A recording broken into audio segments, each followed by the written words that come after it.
ನಮಸ್ಕಾರ ವೀಕ್ಷಕರೇ ಹಲವು ಜನರುಗಳು ನವಗ್ರಹ ಪ್ರದಕ್ಷಿಣೆ ಹಾಕೋದನ್ನ ನೀವು ನೋಡಿದ್ದೀರಾ. ಅದನ್ನ ಯಾವುದಕ್ಕೋಸ್ಕರ ಹಾಕ್ತಾರೆ, ಯಾವ ಕಾರಣಕ್ಕೋಸ್ಕರ ಹಾಕ್ತಾರೆ, ಅದರಿಂದ ಉಪಯೋಗ ಏನು ಅಂತ ನೀವು ಏನಾದರೂ ಯಾವತ್ತಾದ್ರೂ ಯೋಚನೆ ಮಾಡಿದ್ದೀರಾ? ವೀಕ್ಷಕರೇ, ಅದರ ಜ್ಯೋತಿಷ್ಯ ಶಾಸ್ತ್ರದ ಪ್ರಕಾರವಾಗಿ ಹಾಗೂ ವಿಜ್ಞಾನ ಶಾಸ್ತ್ರದ ಪ್ರಕಾರವಾಗಿ ನಾವು ನವಗ್ರಹ ಅರಳಿ ಮರದ ಸುತ್ತವಾಗಿ ನವಗ್ರಹ ಪ್ರದಕ್ಷಿಣೆ ಹಾಕೋದ್ರಿಂದಾಗಿ ನಮ್ಮ ಆರೋಗ್ಯ ಕೂಡ ಒಳ್ಳೆಯದು.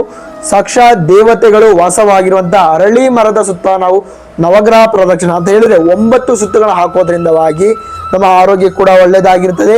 ಹಾಗೂ ನಾವು ಪ್ರದಕ್ಷಿಣೆ ಹಾಕುವಾಗ ನಾವು ಪ್ರಾರ್ಥನೆ ಮಾಡುವಂತಹ ಹಾಗೂ ನಮ್ಮ ಸಮತೋಲನ ಅಂತ ಹೇಳಿದ್ರೆ ನಮ್ಮ ಕಷ್ಟಗಳನ್ನು ಪ್ರಾರ್ಥನೆ ಮಾಡ್ಕೋತಾ ಇದ್ರೆ ದೇವತೆಗಳ ಕಿವಿಗೆ ಕೇಳಿಸಿಕೊಂಡು ನಮಗೆ ಪ್ರತಿಫಲ ಅನ್ನೋದು ದೊರಕ್ತದೆ.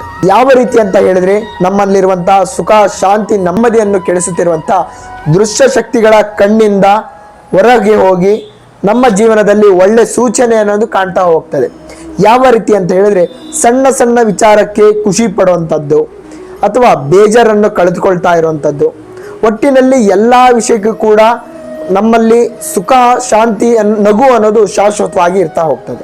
ಹಾಗೂ ನವಗ್ರಹ ಸುತ್ತ ಹಾಕೋದ್ರಿಂದಾಗಿ ನಮ್ಮ ಜಾತಕದಲ್ಲಿರುವಂತಹ ಅಷ್ಟದೋಷ ನಿವಾರಣೆ ಅನ್ನೋದು ಆಗ್ತದೆ.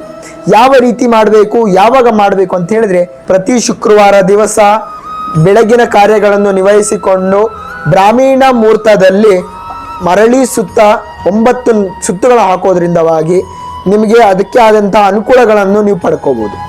ಇದಕ್ಕೆ ಆದಂತಹ ಅತಿಯಾದ ಮಾಹಿತಿ ಬೇಕು ಅಂತ ಹೇಳಿದ್ರೆ ಕೆಳಗೆ ಕಾಣ್ತಾ ಇರುವಂತಹ ನಂಬರ್ ಕರೆ ಮಾಡಿ ಸಾಧ್ಯವಾದ ನಮ್ಮ ಕಚೇರಿಗೆ ಭೇಟಿಯಾಗಿ. ನಮಸ್ಕಾರ.